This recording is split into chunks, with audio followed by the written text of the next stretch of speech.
Hey everybody, this is Rishi Agrawal, and in this video I'm going to be talking about interstitial lung disease. This is going to be the first video in a series about interstitial lung disease, and this video is going to be about how to organize your findings. So this is the roadmap that I want to go through. First, we're going to talk about the distribution of disease.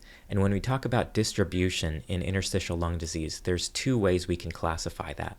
The first is in the craniocaudal dimension, and the second is in the axial dimension. Then we're going to talk about specific findings that I include in my report. And then the third is we're going to talk about this idea of a pattern versus diagnosis. So whenever I approach a case of interstitial lung disease for the first time, it's kind of like a game of Guess Who. And Guess Who, if you remember, was this game where there's two players, and each player gets a card with someone's face on it.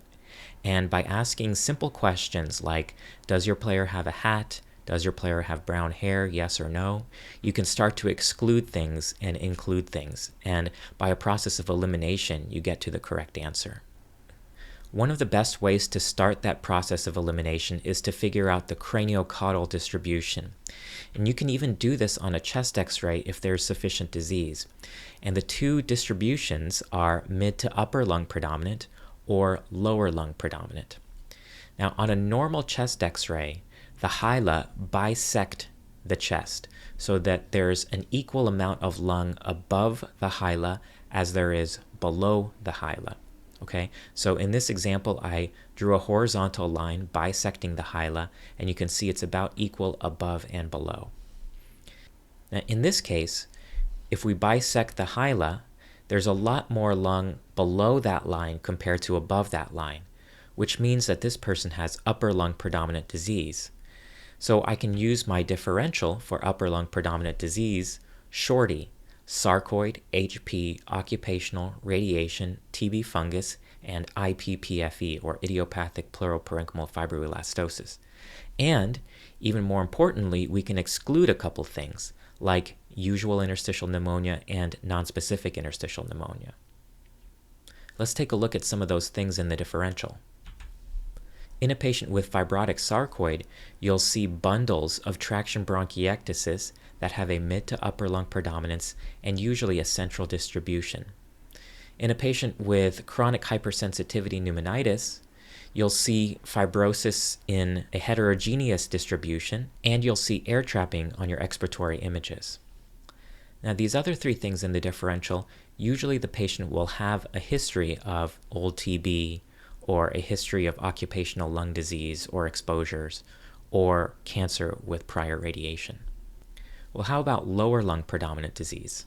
So if we take a look at this chest x-ray and we draw a line bisecting the hyla, you could see that there's a lot more lung above that line compared to below that line. So the hyla are being retracted inferiorly, and this is a patient with lower lung disease. So my main two things in the differential are going to be UIP and NSIP. HP I included in my upper lung predominant differential, but I would still include it in my lower lung predominant differential too, because a significant number of patients with HP will present with lower lung disease. I would also exclude the occupational lung diseases like silicosis or borreliosis, and I would exclude fibrosis due to TB and fungus, and IPPFE. Now, in practice, when we're talking about lower lung predominant disease, the main two things that I'm thinking about are NSIP and UIP. There are other things in the differential, like DIP, but that's going to be rare, and most patients with DIP have a history of smoking. Also, you can think about cystic lung diseases, like lymphocytic interstitial pneumonia, but that's going to look very different from these two entities. Okay, so that's craniocaudal distribution. The second type of distribution is the axial distribution. And it's very helpful if the axial distribution looks like this, where you have a lot of the disease in the central or peribronchial portion of the lung, and you have subpleural sparing in the periphery of the lung. Because in this case, you can exclude UIP. I would include things like sarcoid, NSIP, HP, and organizing pneumonia. Now, the reverse is not as helpful. So if you have a patient with predominant disease in the periphery or in the subpleural part of the lung, then I would include things like UIP, NSIP, HP, and organizing pneumonia. And I wouldn't necessarily exclude things just based on that distribution. For example, if you had a patient with peripheral predominant ground glass opacity or consolidation, then you couldn't really exclude NSIP or organizing pneumonia. Now, once you've figured out the distribution, the next step is to describe the findings. And to describe the findings, you have to use the proper terms. So I highly recommend that you read this article if you haven't already. It's the Glossary of Terms for Thoracic Imaging that was put out by the Fleischner Society.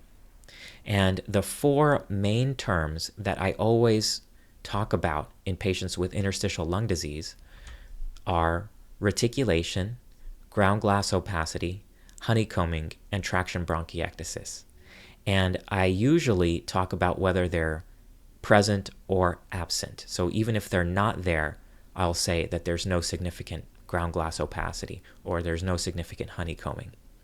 Now, I did a whole video about these 4 terms, so I recommend that you watch that if you haven't already. Finally, one important concept to remember about these interstitial pneumonias is that the pattern that you see on imaging is not the clinical diagnosis.